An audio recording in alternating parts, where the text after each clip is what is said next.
Welcome back to another Friday Night Disaster Report. This week we got a bit of footage of some of the jobs we're working on in the shop for customers. A few odds and ends there, some interesting stuff maybe. And we're doing some more work on the 47 Chev. We're working on the ignition switch a little bit. I think we're going to have to put a wiring harness in it. The wires are pretty rotten. And get a few things sorted out on that hopefully. A little bit of brake work done, be able to take it for a proper test drive. See what all we're working on there. We gotta get the hydraulics working on the dump box.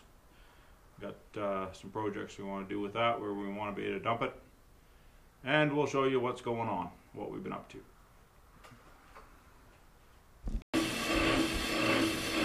Okay, I'll show you a few of the things we're working on today in the shop. Got a rotor turning on the brake lathe here, getting her cleaned up. Got a little rust and not much, a little warp to it, mostly just rust. So we're going to put new pads on. We'll do new rotors while we're at it. We got it up on the hoist, Pontiac van.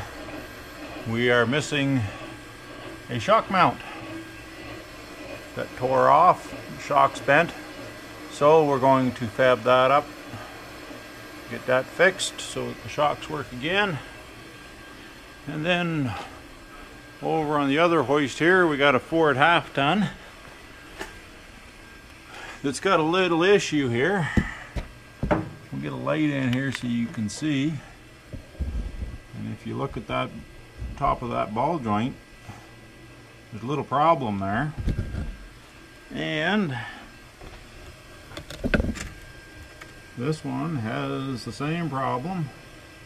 If you can see there, the ball of the ball joint has actually come up through the top of the ball joint housing. Now, the really fun thing, I'll get you set up here so you can see. And we'll put the jack up and keep an eye on right in here.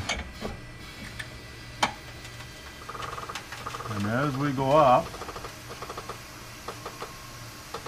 see what's happening.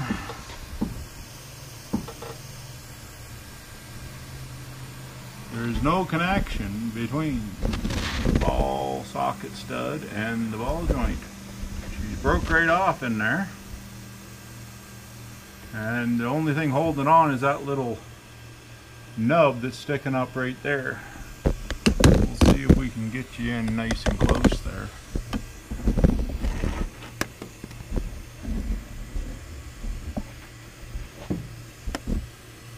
So you can see we're kind of blocking ourselves here. Maybe if we get the light in the area now, you can see that we've got no ball socket in there.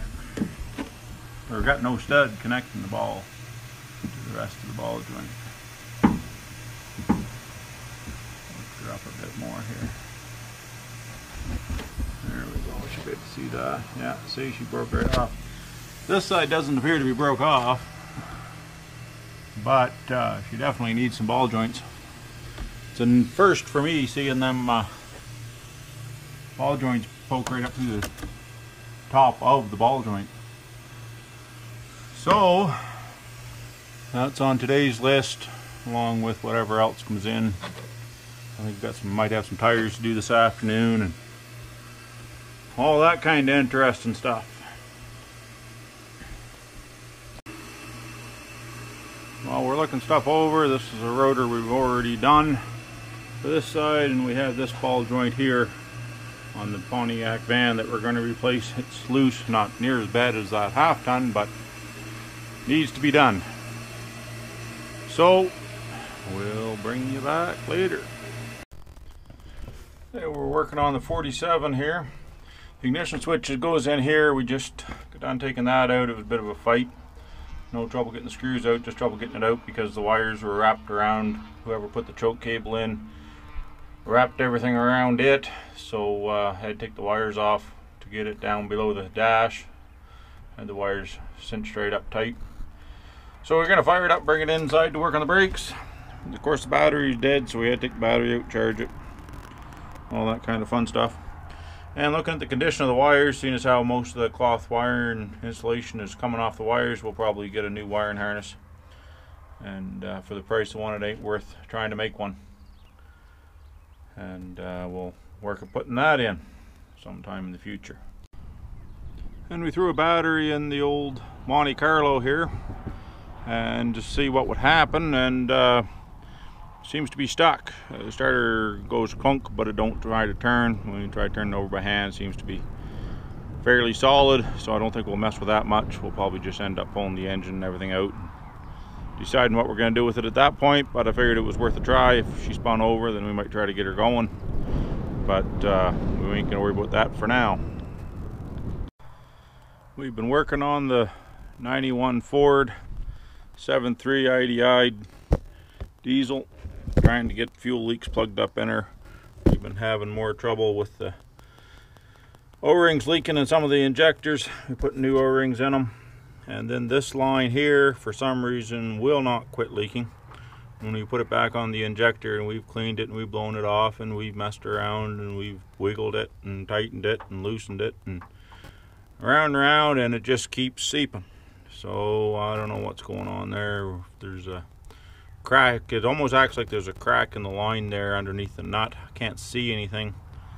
And of course, as soon as we put a couple in, something else starts leaking, the line starts leaking. So we're just replacing everything on it that we can, trying to get the worst of the leaks plugged up, because you can't be pumping fuel on the ground. It costs too much.